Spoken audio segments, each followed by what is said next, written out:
Sometimes certain things are meant to be in your destiny, even if they are so close to you. You just can't reach them unless they are truly meant for you. So true.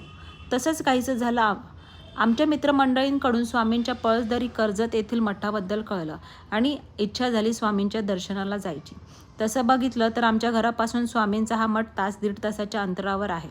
Palasdari एक tourist destination आहे आणि famous आहे स्वामींच्या मठाव्यतिरिक्त तेथील scenic beauty आणि Palasdari dam आणि वॉटरफॉलसाठी. आम्ही पटापट आवरून निघालो स्वामींच्या दर्शनासाठी.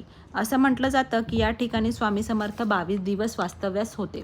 त्यांचे चरणस्पर्श झालेली ही पावनभूमी आहे आणि पळसदरी रेल्वे स्टेशनपासून अत्यंत जवळ आहे.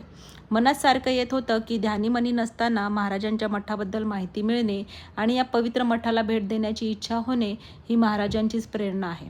त्यांनीच आम्हाला बोलावून घेतले आहे आणि आम्ही दर्शनाच्या ओढीने निघालो.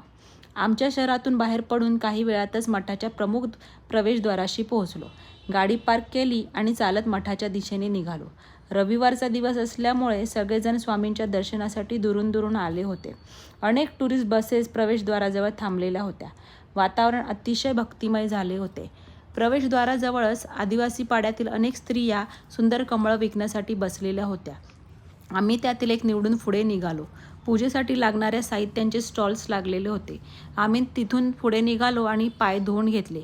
महाराजांच्या उत्सव मूर्तीभोवती प्रदक्षिणा घातली आणि दर्शन रांगेमध्ये जाऊन उभे राहिलो. आमच्या सारखेच अनेक स्वामी भक्त महाराजांच्या दर्शनासाठी आतुर होते.